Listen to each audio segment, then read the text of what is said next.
Por të 31 vit radhas Hipogradeci ka organizuar festën e verës artizanale dhe gështenjës, një traditë e konsoliduar prej vitesh, bën bashkë banorët e gjithë rajonit, por edhe vizitor nga brenda dhe jashtë vendit. Kjo festë, përveç argëtimit, muzikës dhe ushqimit tradicional, ka në fokus konkurimin e verërave artizanale dhe kantinave shqiptare, duke promovuar prodhimin autokton vendas dhe vlerat e trashëgimisë bujqësore.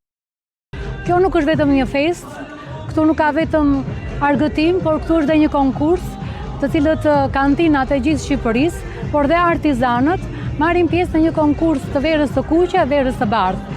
Këtë vit kemi futur në konkurim dhe verën roze, meqense ka patur mjaft kërkesa nga kantinat dhe artizanët për verën roze, dhe një thirrje që ju bëjmë të gjithë të rinjve, agrobizneseve, që të shtojnë sa më tepër vreshtarin, të ruajnë gështenjat, sepse këto janë nga varietetet më të rëndësishme të Bashkisë Pogradeci dhe mjaft të lashta. Pogradeci ka histori të hershme dhe jo vetëm ke verat, por edhe ke mikpritja. Kështu që verat e Pogradecit kanë stilin e tyre, ajo e thëna verë nga buti, vetë kuptohet që është verë e fermentuar në mënyrë spontane, pra vetëm me tharmet natyrale që vetë zona përmban, pra vetë toka këtu për qiell. Kështu që mënyra dhe teknika e prodhimit këtu është krejtësisht e veçantë.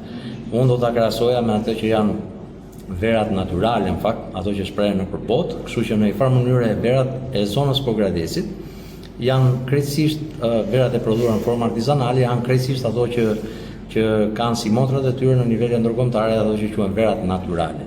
Që spari duhet që të jetë përhapur mbi të gjitha nëpër lokalet e zonës. Dhe nëse do fillonte që të vishej bukur, pra bukur në kuptimin korrekte, duke u vendosur me një shishe siç duhet, me një etiketimin korrekt, natyrisht që mund të bëjë pjesë edhe në tryezat e mëdha botërore. Në këtë festë vëmendje të veçantë zë dhe gështenja, një produkt tradicional që prej dekadash ka qenë burim jetese për shumë familje të zonës. Turistët po mësojnë me traditën dhe po mësojnë edhe me gështenjën e pikur dhe me të gjithë. Kërkojnë gështenjën e pikur, dije që do kërkojnë edhe verën artizanale të vendesare. Dim ta pim se dim ta bëjmë shpreha e famshme e Mitrus Kupelit, që i referohet traditës të qytetit për prodhimin e verës edhe nuk ka shtëpi pa bute në Pogradec. Ose ato shtëpi që s'kan bute nuk janë pogradecare.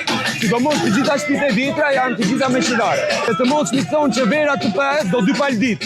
Një paldit të bëhet verë dhe një paldit të shtrohet. Disa tani ka ndryshuar traditat, nuk është e ndjekin traditën, shtojnë butet, por nuk është se janë ato të mëparshmet. Për Pogradecin, vera është më shumë se një pije, ajo është pjesë e kulturës dhe mikpritjes. Pothuajse çdo shtëpi e vjetër ruan në bodrumet e saj qilar me bute, ku vera artizanale fermentohet sipas metodave tradicionale të trashëguara brez pas brezi. Për momenti po vim, po pimë verë të zjerë, verë nxehtë, kjo të ta fiksu e ka. Në lokali e duan o shumë e duan.